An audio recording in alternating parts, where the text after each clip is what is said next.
लगभग एक महीने बाद हम फिर से ऑनलाइन क्लास लेने जा रहे हैं और इसमें हम शुरू करेंगे क्या, आपका स्टैटिक्स पोर्शन। ठीक है, तो स्टैटिक्स पोर्शन शुरू करेंगे और इसे खत्म करके ही छोड़ेंगे पूरी तरह से।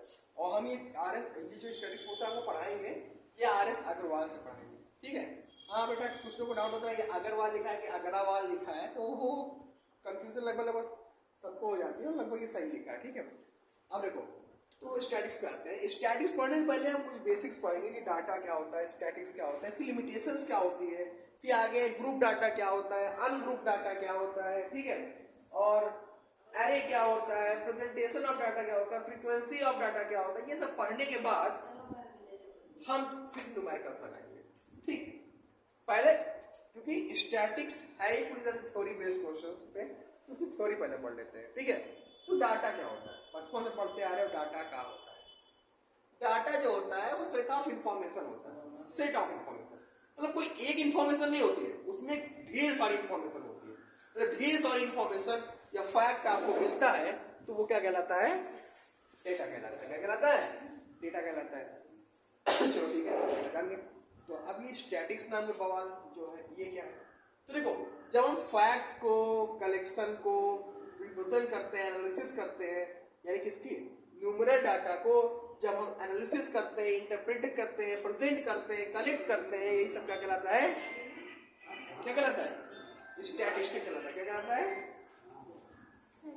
स्टैटिस्टिक्स कहलाता है। ठीक है, तो स्टैटिस्टिक्स होता क्या है, जिसके अंदर हम कलेक्ट करते हैं, प्रेजेंट करते हैं, इंटरप्रेट करते हैं, किसको, डाटा को।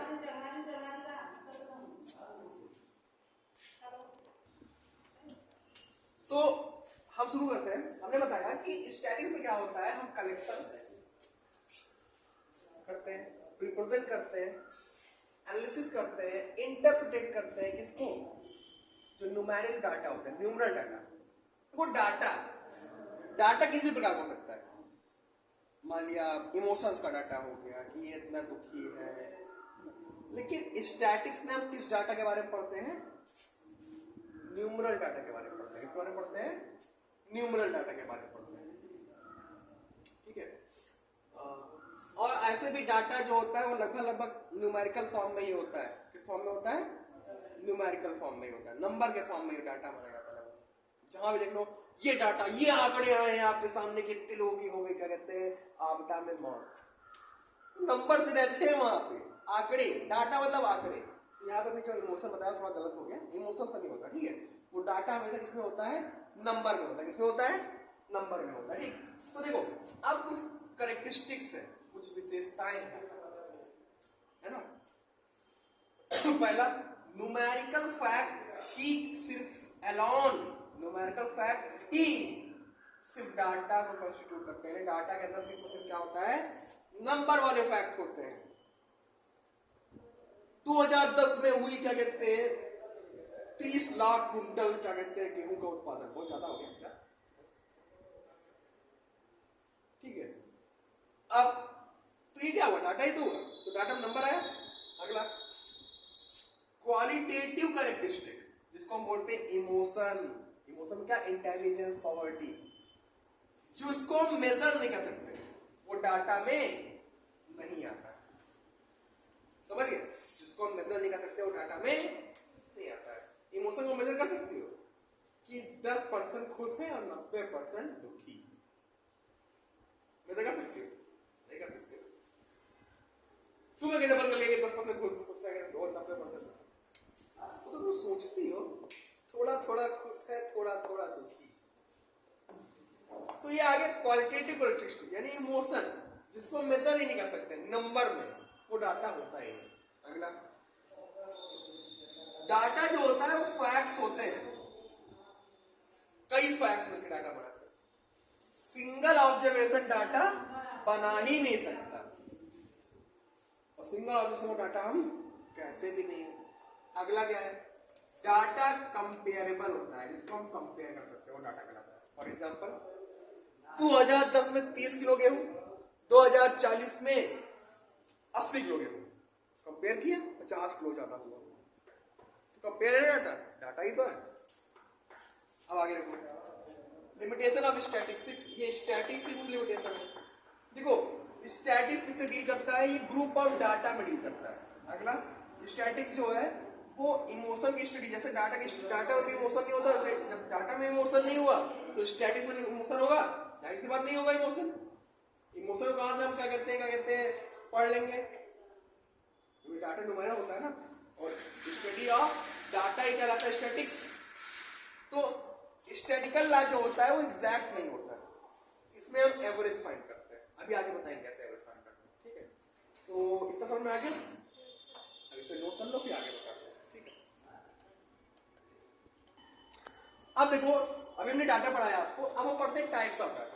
प्राइमरी डाटा क्या होता है? और देखो इसमें देखो डाटा लिखे हुए हैं, primary data, secondary data, raw और ungroup data and group data. 4 प्रकार डाटा होते हैं। प्राइमरी डाटा क्या होता है? जैसे मान लिया कोई चीज घटना कहीं घटी है ना, वहां पे इन्वेस्टिगेशन करने को गया, उसको एक आंकड़े मिल गए कि इतने लोग की, जैसे मान लिया अभी उत्तराखंड में क्या कहते हैं, घटना घटी, जो वहां इन्वेस्टिगेट करने गया उसने देखा यहाँ 36 लोग की मौत हो गई, ठीक, 36 लोग गए। तो जिसने इन्वेस्टिगेट किया, जिसने पता किया, जो उसके पास डाटा आया वो प्राइमरी डाटा होगा। क्यों? क्योंकि जो डाटा कलेक्ट किया गया है वो इन्वेस्टिगेटर द्वारा किया गया है। मतलब इन्वेस्टिगेटर मतलब जरूरी नहीं कि इन्वेस्टिगेट करने जो गया उसके द्वारा हुआ, मतलब कोई भी चीज हम बना रहे हैं, कोई भी चीज कर रहे हैं, जो डाटा पहली बार जो बनाए, जो पाएगा, उसी क्या बोलते हैं? प्राइमरी डाटा, ठीक है? अब देखो, और ये सबसे ज्यादा क्या होता है? रिलायबल होता है और रिलेवेंट होता है। सबसे ज्यादा भरोसेमंद यही डाटा होता है जो इन्वेस्टिगेटर आपको बताता है। अब वो डाटा 36 आया, तरह तरह के न्यूज चैनल के पास पहुंच गया, कोई कह रहा है 34, कोई कह रहा है 38, कोई कह रहा है 35, कोई कह रहा है 36, कोई कह रहा है ना 33, तो लगभग उसी के आसपास डाटा है वो, है ना? ठीक। तो जो डाटा कलेक्ट किया था समवन दूसरे द्वारा, इन्वेस्टिगेटर के अलावा कुछ जो दूसरे कलेक्ट करते हैं उनको क्या बोलते हैं? सेकेंडरी डाटा बोलते हैं, ठीक है? और ये डाटा क्या होता है? हाईली रिलायबल नहीं होता। क्यों? क्योंकि ये आपने इन्वेस्टिगेट क्यों नहीं पता किया, आपने किसी की सुना और आपने वही पकड़ दिया। जैसे कोई एग्जांपल ले, कहते हैं कि उत्तराखंड में बाढ़ आई थी ना जब बद्री, उसमें केदारनाथ में, कहीं के इतने लोग नहीं पड़ गए, इतने नहीं पड़ गए, 72 लाख लोग मरे थे। ये प्रॉक्स डाटा है, जब उसने मारा, नाजियों ने मारा था। ये सेकेंडरी डाटा है। प्राइमरी डाटा कोई बार देखने थोड़ा ना गया था, ये वो मरा था भाई, एक गिन रहा था, नहीं गिन तो रहा नहीं था, ठीक? तो ये सेकेंडरी डाटा हुआ। अब रॉ और अनग्रुप डाटा क्या होता है? एक ऐसा डाटा जो कि ग्रुप में ना हो। मान लिया दे दिया तुम्हें 10, 20, 30, 40, 50, 60, 70, 80, 90, 100, 10, 10, 5, 6, 6, 7, 8, 9, 10 ऐसे दे दिया, खूब डाटा दे दिया, सिंगल डिजिट खूब दे दिया, खूब साइड नंबर दे दिया, तो ये अनग्रुप डाटा है। लेकिन अब उन्हीं डाटा को हम असेंडिंग फॉर्म में करने के बाद उनको हम क्या कहते हैं? किसमें? क्लास और ग्रुप में प्रेजेंट करें, ग्राफ या टैबुलर फॉर्म बना के 0 से 5 तक इतने नंबर, तो ये क्या हो गया? ग्रुप डाटा हो गया, क्योंकि इसको हमने प्रेजेंट किया है एक अच्छे से टेबल के फॉर्म में। समझ गए? ग्रुप डाटा क्या होता है, ग्रुप डाटा क्या होता है ना? प्राइमरी डाटा क्या होता है, सेकेंडरी डाटा क्या होता है, ये समझ गए? कोई डाउट नहीं? चलते हैं आगे। देखो, अब 2 और टॉपिक बचे हैं आज के लिए, 2 और थ्योरी, उसके बाद आगे हम क्या बताना है, आगे कैसे अनग्रुप डाटा को फ्रीक्वेंसी फॉर्म में लिखना, ये सब बताएंगे। आज के लिए ये क्या है? लास्ट की 2 टॉपिक क्या? अरे क्या होता है?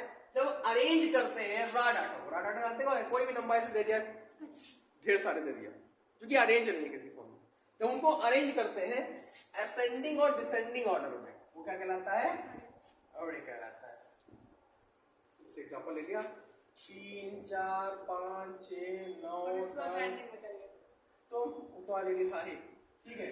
1, 2, 5, 7, 9। अब इनको डिसेंडिंग एसेंडिंग करो, कर लेना, ठीक है? समझ गए ना क्या समझना चाह रहा हूं मैं? आपको फ्रीक्वेंसी क्या होता है कि मान लिया एक ऑब्जर्वेशन किया गया कि 5, इसमें 5 भी आ रहा है, एक क्रिकेट खेला गया, मैच खेला गया, उसमें 1 ओवर का उसको किया गया, क्रिकेट नहीं आता, ठीक है? एक एग्जांपल लिया गया, एक डाटा ऑब्जर्व किया गया कि 10 बार 5 आ रहा है, एक सिक्का उछाला गया, हेड करेगा, तो 2 बार हेड आ रहा है, 3 बार टेल आ रहा है, हेड 2 बार आ रहा है, ऐसे मतलब कि 2 सिक्का उछाला गया, तो ये ऑब्जर्वेशन हुआ। तो कितनी बार आ रहा है? Number of time and observation occur, कितनी बार एक ऑब्जर्वेशन हो रहा है उसी को फ्रीक्वेंसी बोलते हैं। कितनी बार आ रहा है? 5 कितनी बार है? 10 बार। तो 10 क्या हो गई उसकी frequency. That's it for today. Thank you, मिलते हैं कल।